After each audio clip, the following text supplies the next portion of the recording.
Okay, break over. So now is officially time to begin the Let's Play for Fan Extra. So, as I explained before, as I've already mentioned, yes, this is gonna be skipped. We're going straight to New Game Plus. Hopefully, it still opens with the intro text. Skip the prologue and start from the servant selection screen.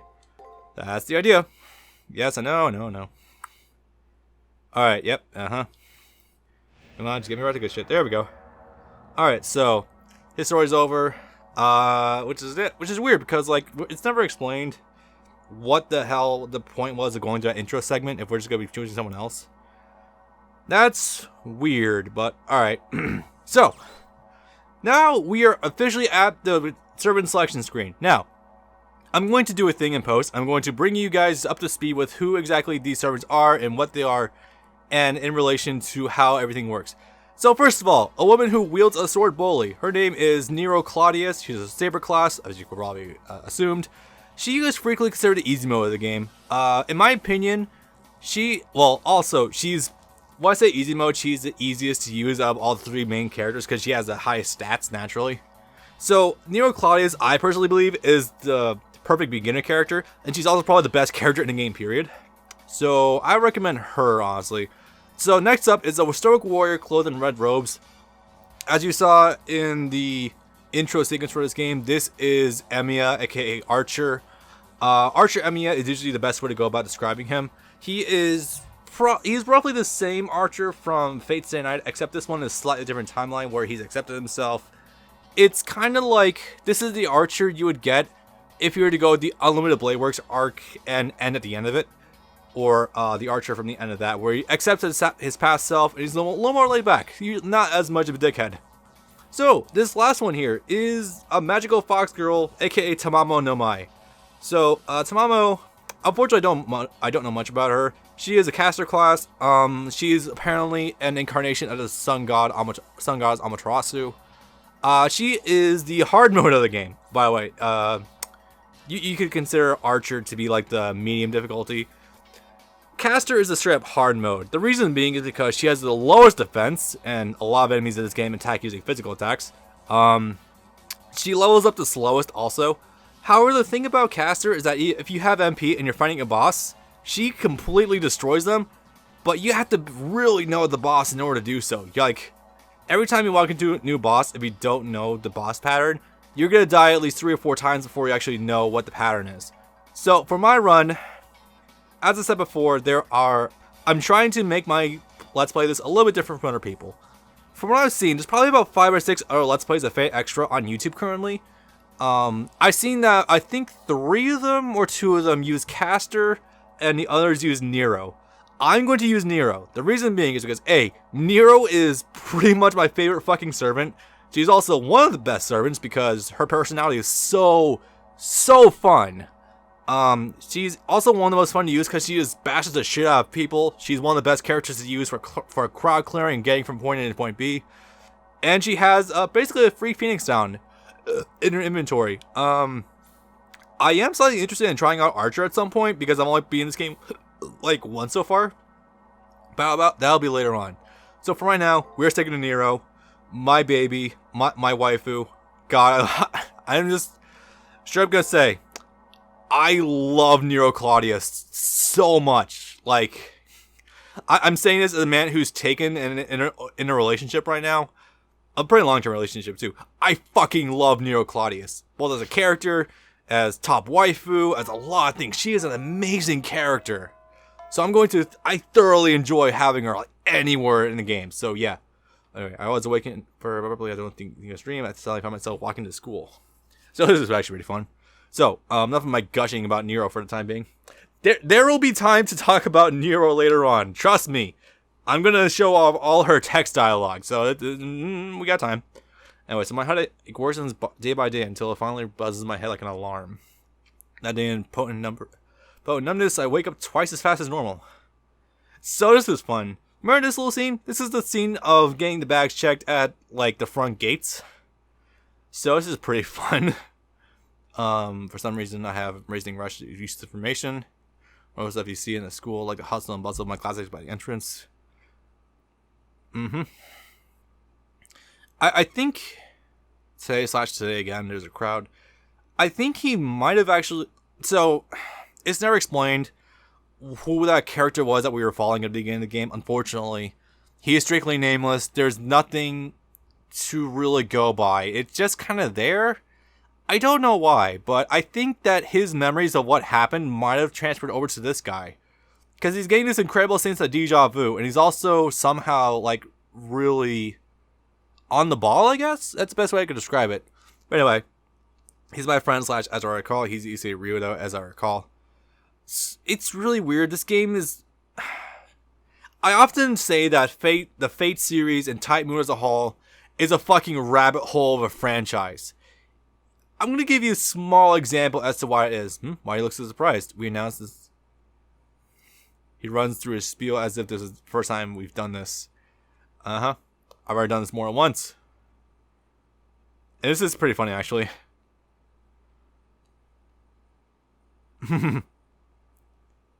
Okay, also, there's another norm that a lot of people tend to go with in this game. Everyone chooses the female. I am not entirely certain why. I guess, like, I hear people say that a male character is boring to look at, and I guess, like, more women to look at, the better. I guess. I don't get it. I'm going to be choosing the male. Couple of reasons. One, I don't hate his design. I actually kind of like his hair and how it kind of, like, poofs outwards at the bottom. I think it looks pretty cool. Two, I'm not too hot on the female design. Like, I don't know, the bangs, that or the curls don't really do it for me. I don't really care. Three is, I seem to be, like, in this, like, weird ground where I'm, like, one of the few people who doesn't mind playing as men in video games. I've had people openly say that they never play as men in video games because they don't like looking at men's asses when they're playing games. I don't get that.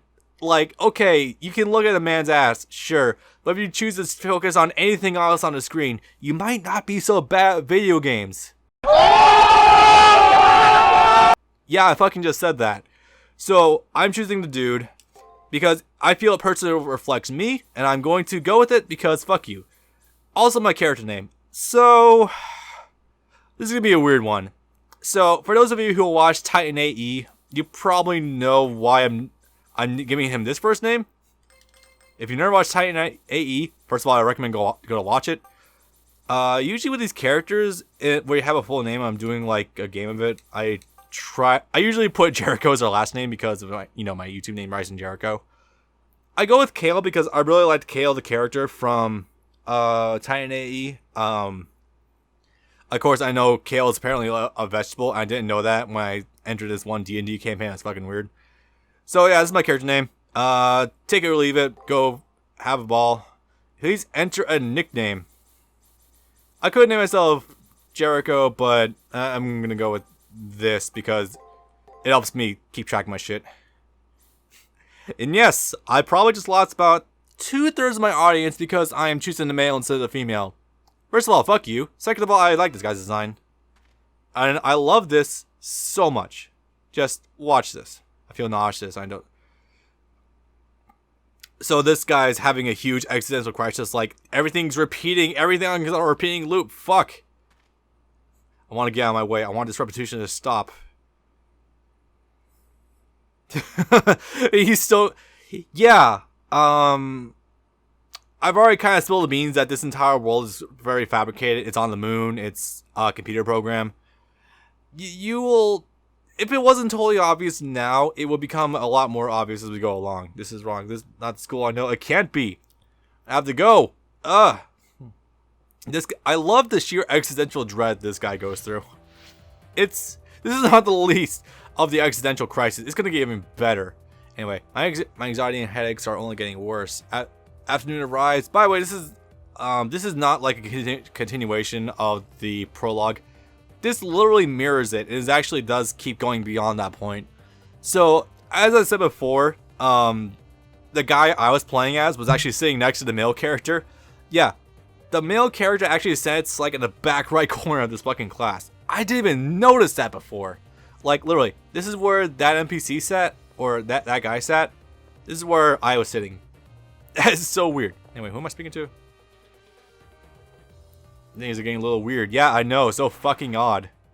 So before we actually go, I want to go see if there's a thing I could do really quickly. Like, I don't want to just take off as yet. There's actually maybe one or two things I want to go have a look at. No, Ronnie. Is Alice gonna be here? Maybe? I don't know. Huh, I guess not.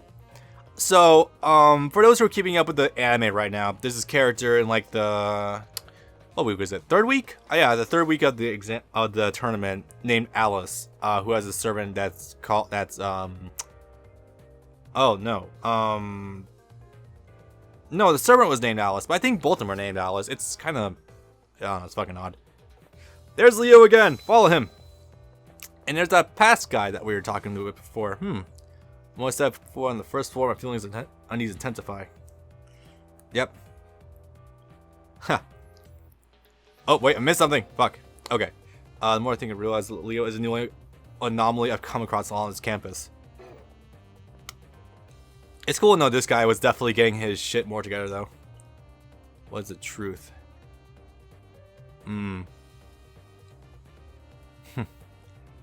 Yes. Here we go. So, by the way, I don't think this guy actually met Kuzuki, but / Julius, but yeah, that's a thing. Anyway, so the reason I was giggling earlier is gonna be a lot more obvious here. My current character spies on Leo and the NPC talking to each other. I say that guy's an NPC, but I don't actually think so. I think he was a regular human being who was trying to become I don't know. I think he just never got his memory back in time. That's kind of odd. So, time for the kicker, assuming he wants to turn around sometime soon. How about you guys? What are your thoughts on this? Yeah, see? God, Leo is... The kid's an anomaly.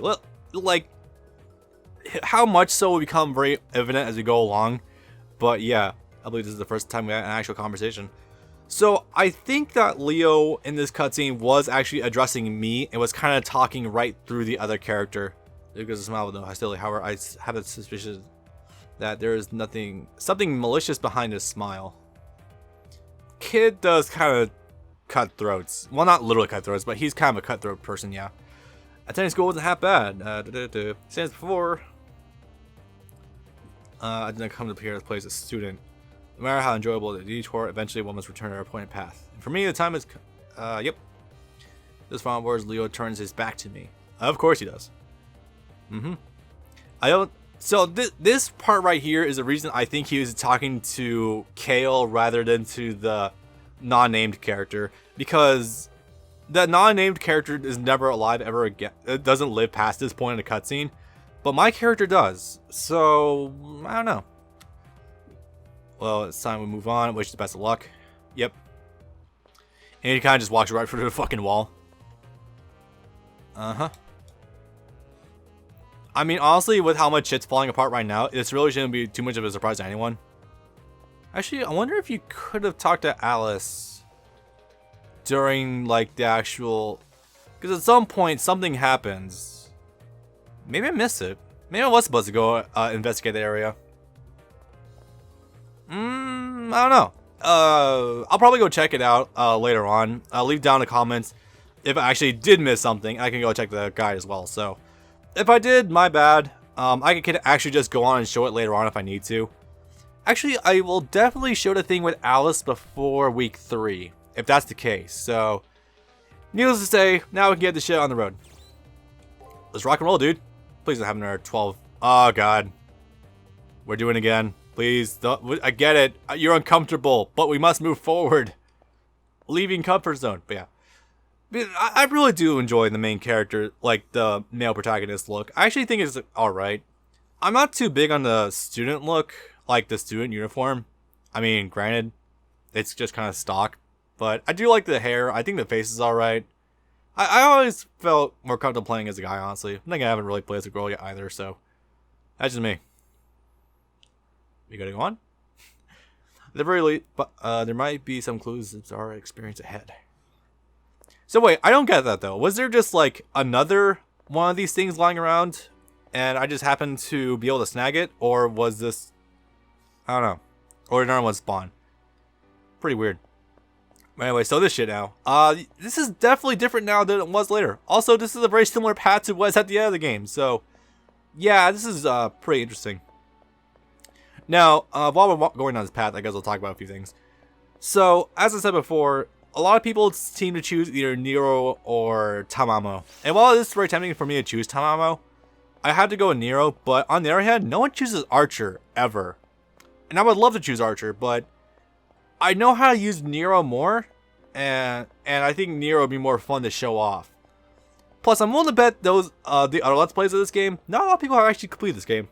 Probably because this game is insanely long. It requires a lot of dedication and a lot of throughput in order to actually make them like fully complete. So that's why I'm like, yeah, I'll totally do this. But I'm willing to bet you could walk backwards, but I'm not going to quite mess around with that right now. No, thank you. Wait, what the fuck? Oh, geez. Okay, we're starting here.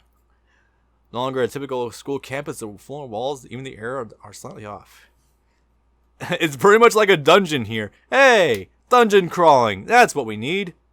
To be fair, this is probably the first bit of Fate lore to actually explore the idea of dungeon crawling. In a manner of speaking, I guess. Shocking sound as a voice begins speaking. So I think this is actually the full tutorial for how you actually control the game. Control the game, that's a weird way to say it. Fuck. Now please step forward. Okay, but... So, I think this is actually the tutorial for the combat engine for, you know, when you actually get your servant and you start doing stuff. So, basically, this is the whole setup of the regular dungeons, quote-unquote, in this game. So, you gotta do... It's pretty standard. There's nothing too out of the ordinary here. But I can't tell if that's actually, like, a two-dimensional object or if... Because, like, the rotation of the cube is not matching the rotation of the camera whatsoever. That is weird. I don't get it. You can't... Oh, right! Okay, can I access my inventory right now? No? Start? Nope, start doesn't select anything. Okay, well... I think the cheat code is still enabled for me to have... Actually, no, it shouldn't be. Should it? Hold up. Damn it! Fucking A. I turned that off. No, wait, no I didn't. God damn it. This is arduous. You know what? I just need to, like, have this turned off by default. That would probably help me a lot more in the long run. Who knows, maybe it will actually reset my stats. Anyway, so this is an effigy. There we go, this is much more of a comprehensive thing. So the basic combat for this game is kind of tied to rock, paper, scissors in the manner of speaking. Can you explain it again? Nope. It's okay. Please don't have infinite stats. That's all I... God fucking damn it. I'll be back in a sec, guys. Okay, guys, I'm back again after having just gone through this little intro sequence again.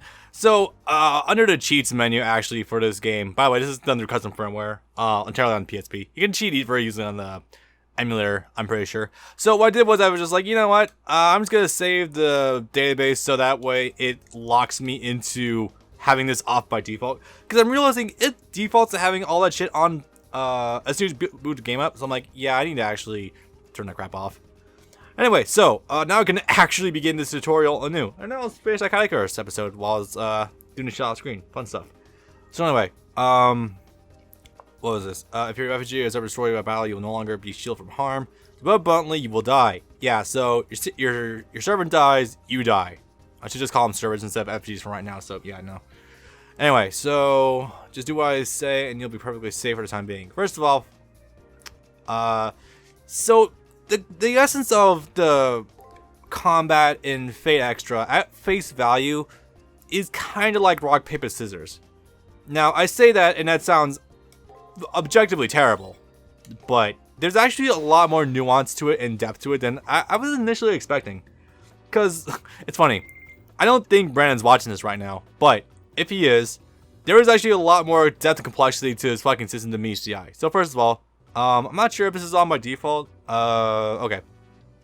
So basically there's a few things that go into this. You have attacking, breaking, and guarding. So attacking beats break attempts, breaking beats guards, and guarding attacks obviously beats them. So here's what happens if the opponent is going to keep trying to attack using break on me. So if I just go ahead and use attacks, I'll be good and I'll be able to keep the offense up. So, the nuance comes in when you realize that every new enemy you fight has different patterns. And sometimes the same enemy can have more than one pattern. So it really becomes a game of predicting what your enemy is going to do and then fighting against it. In essence. It's actually... I wasn't expecting it to be like as enjoyable as it is, but this game system is actually pretty good. Like, not gonna lie, for such a simple combat engine, it actually works pretty well. Alright, so if it's probably gonna only use attack, so you just guard everything and you're pretty much set. Pretty easy, not too shabby. Now that you know the battle will unfold, literally just hold guard and you're pretty much good. Yep. By the way, down below, that's not always how every fight opens up. Every time you fight a new enemy, there's all the, or at least most, except for like one, and maybe sometimes even all, of the enemy attack patterns are masked out. So you don't know what the enemy is going to do. And that's what feeds into, I feel, is a really cool part of the metagame for this game. Well, metagame, of course, refers to not like strictly like fighting games, but like thinking outside of the box, you know? So it really does feed into the meta of the game. Like, and if you're able to correctly predict 3 attacks in a row, you get an extra hit, which, take it from me, well, sometimes it's more powerful than your regular attacks, and you're able to cash out pretty fucking decent damage. So, yeah, that's a pretty cool thing. By the way, every single one of these arenas is fucking crazy. Like right now there's dinosaur cages or rib cages flowing outside. Yeah, this computer program is kind of fucking weird. I don't think there's really any more neat. I think I was kind of thinly veiling trying to mask that little fact, but no, it's just a computer program. That's what we're inside right now. It gets kind of extravagant. So yeah, this guy is set to do nothing but break. And of course, the interesting thing is that if you guess wrong, your opponent's thing goes through. If you tie, you do damage to each other or nothing happens, depending on what's selected. And so on and so forth. And of course, all these abilities are augmented by spells your servants can do, certain things you can do to affect either your servant or the enemy. It really actually does open up to quite a bit of depth as you go on. Well, I think the big issue with this game, though, is that it takes so long to be able to get through everything. Like, especially grinding. Yeah, no attack is dominant. Well, I think guard has a pretty good advantage to a lot of shit. Like, if both players guard, nothing happens. If the opponent attacks, you of course counterattack. And sometimes the opponent doesn't really like using break. So, yeah, it's... I feel like if there's one thing I had to spam constantly, it would be break. Or no, guard. Attacking is also pretty good, but breaking is also pretty decent. So, I feel like there's slightly more precedent to spam guard if you have nothing else. But yeah. Let's see, all programs to face won't use one move, so which won't happen in a real fight. Well, it depends. Sometimes they will use nothing but one, and yeah. Alright, so as you face the same enemy multiple times, you will be able to read their tendencies and patterns accurately. Not only because you as a player are learning the enemy's attack patterns, but also this shit happens. So yeah, on the bottom right there of that little command chain, you see the question marks. That usually happens when you walk into a fight, like you don't know what they're going to be doing. But as you continue to fight the same enemy multiple times, it opens up and you're able to see more of the enemy's attack patterns. Which tends to come in pretty fucking handy, I gotta say. Also, this thing is just like beet red. God damn. Alright. So, it's opening up with break, break, and then guard.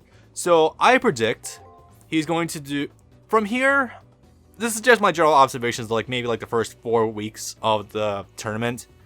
This would probably mean that the opponent's going to do 2 breaks, 2 guards, and 2 attacks. It's either that, or he's going to do break, break, guard, and then break, break, guard. That generally tends to be a good rotation of assumption for what the opponent's going to be doing. So as a result, I'm going to counter with this and see what happens. Should hopefully be pretty good. Alright. If nothing else, at least I'm going to get the extra turn on him to really get a good life lead going. Alright, that's a tie. He used break. And nothing happened. Okay. So I have a good reading on what he's roughly doing now. So no matter what happens now, I will probably be able to beat him. So I'm going to do this. See if I can't do the same pattern looping. Again, not like it matters, I still won. So that's pretty cool. Ying! Alright then, please head to the final room. Fan-fucking-tastic. Wait. Okay, there we go. Also, once you start getting to the actual main game, you can bring up a map of the area. That's pretty cool. By the way, there's this distinct visual motif of water that's prevalent in the gameplay extra. So just, if you constantly see water like outside the hallways, just know that's not a coincidence. Oh, hey, it's the dude from before. It literally is. Alright, I made it. At the end of a very long road, this guy, yep, found this fucking area again. I just love how in the prior area, the prologue, just completely skipped it. Yep. Yeah, no, it's weird he managed to skip that entire intro sequence, but we didn't. That's kind of hilarious, actually. I go as pale as a corpse before me. Yep. Because he actually died. So it's weird that, like, this one effigy is, like, I can't tell what's happening here. So it's going to become more obvious about what I'm talking about in a minute. Frankly, I think also this area of the game is never explained. I think it's like a weeding process, but it's hard to describe, really. So, okay, so, ladies and gentlemen, I'm going to show you a thing. I'm going to turn cheats on. I'm going to, this is one of the only cheat codes I'm going to use throughout the game. Show enemy actions. So, this is it. Basically, I'm only going to use this if A, I'm about to die, or B, I'm facing a boss. I want to, or facing a new enemy, I want to show everyone what's going on with the boss, or with the enemy encounter. I'm not going to use this all the time. Not by any stretch of the imagination. But, the reason I'm doing this is because the game has no autosave, so if you die, you have not only the reading to do again, but the levels to go through also. And these fights, they can get pretty fucking long after a while. Trust me on that one. Am I actually gonna win? As far as I remember, I think that thing's supposed to beat me.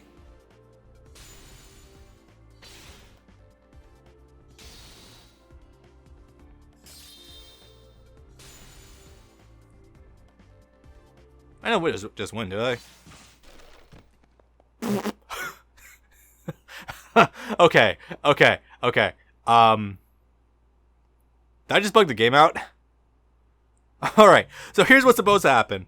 When you go and fight that thing, you're actually supposed to lose that. I might have fucked the game up a little bit, but I don't think so, because you are supposed to lose that. So, I don't know what happened there. No, it's not like, no, it really does tip the scales against you. So, this is not like, this is not me fucking, this is not the game fucking up. This is me kind of fucking the game. Okay, so, time has come. With your inevitable laws, I will consider the round of preliminaries to be over. Very well, I pray you'll find peace in your annihilation. Yeah, how about we just don't accept that, thank you very much. They've been going to die here. Suddenly at the edge of my now hazy vision, a number of brown-colored lumps seem to rise from the ground. Actually, it might be that I just noticed them now. So, yeah, Okay, so, for the record, I don't know what this area is, even after researching the fuck out of it. I know this is some sort of, like, weeding process to get into the actual main tournament. But I don't know where all these other dead bodies came from. It might actually have been the people killed by Julius. There's a fair possibility of that. I suppose I'll become one of them. But the thing is, you're not dead yet. Not by a long shot. Maybe I should just close my eyes now. Did all I could to maybe... Fuck no. I suspect if you select, I guess I'm just gonna give up. It probably is a dead end. I said before, I think dead ends in RPGs are an archaic design choice, and they should not exist in any modern RPGs ever, because it bricks your save file. Like, if you're trying to do a specific thing, you're fucked. And not everyone wants to just spend hours, like dozens of hours on their life, on just reattempting shit. Fuck no. Oh, paragraphs. So basically, the dude's coming to grips that he's probably about to die, but he really does not want to fucking do that. I think that's kind of obvious, though. Constantly shot through the waves of the doors and screams like, "I'll do you justice." So because of sheer willpower, he actually clings to life, and it's actually really... I really do like this point of the game, though, because this kid who you're playing as, there is, of course, a lot of undertones of being inspired by Shinji, Emiya from Shiro Emiya from Fate Stay Night. But I feel like this character is a little more interesting. Here we go. Oh, it's my wife! Oh, it's Nero!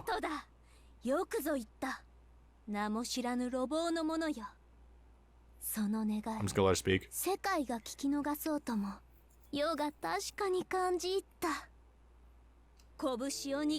Text. Text.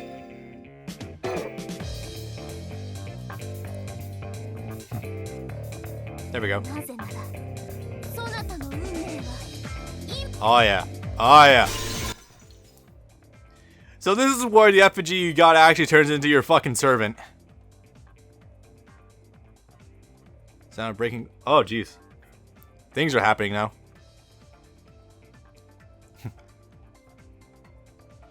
Oh yeah. Now it's fun. Hey Artoria. Nope, not Artoria. Actually even better. I'm just gonna straight up say this now, guys. Nero is a way better character than Artoria ever was. Regular Artoria. Alter, that kind of comes close to Nero, but no, Nero is just... Nero Claudius is easily one of my favorite servants in the entire Fate series, favorite characters. Period. Like, right up there with fucking Gilgamesh. She's amazing. I think you've already noticed that now. The fucking... This. I'm gonna try not to gush too hard about this, but God, Nero's great. I was fucking say no. No, I would never turn down this opportunity.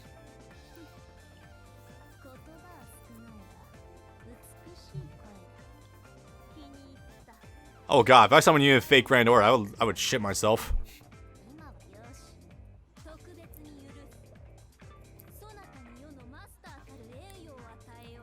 Just fucking party. So yeah, I got Saber Nero now. Oh, okay, so first of all, a couple of introductions. Ladies and gentlemen, welcome. This is Saber, the Saber class of the game you can select. Full name Nero Claudius, I've already explained. She's basically, if you were to take Arthur from Fate Stay Night, put her into a mixture of Gurren Lagann and JoJo's Bizarre Adventure. Like, Nero is such a goddamn fun character. This is one of the reasons why I didn't want to choose Archer, because while I do like Archer in the extra universe, I don't feel like he holds a candle to be able to hold audience interest or even my interest after a while. So yeah, your dude just got what would it call again? Command seals. That was it.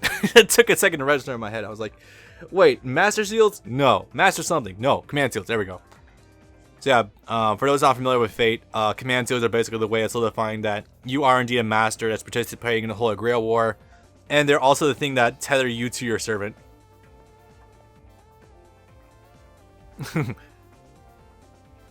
Is there confidence just... I think that's really part of the big reasons why I love Nero so much. It's just her sheer radiating confidence and just the way she just like... She just like pours pride. I love it. It's not like a Vegeta sense of pride either. It's like an actual like happy kind of pride. It's really cool. So yeah, my blade is the ultimate instrument. Yeah, her sword is called Aestus something. Aestus Estus, that's it. Something I think it roughly means reborn blade or something like that. But yeah, so now it's actually time to fucking party with Saber Nero. Awesome. So while we're going through this, I'm gonna mention a few things that are actually funny about this. So Saber Nero was actually first introduced in a little spin-off series called Fate Carnival Phantasm. And if you never watched that, I highly implore you guys to go watch it. I actually have suspicions it might be completely copyright free on YouTube. even if you don't watch that, it's fun to just watch because it's hilarious and it's like a crossover of all three of the major Type Moons franchises. It's really nice. So that's actually where Nero was initially debuted, and that was back in the day when she was still called, and I'm not kidding, Red Saber. That's beautiful. Alright, I'll level up. Hell yes. Oh, wait. Okay, I'll have to go double check that later.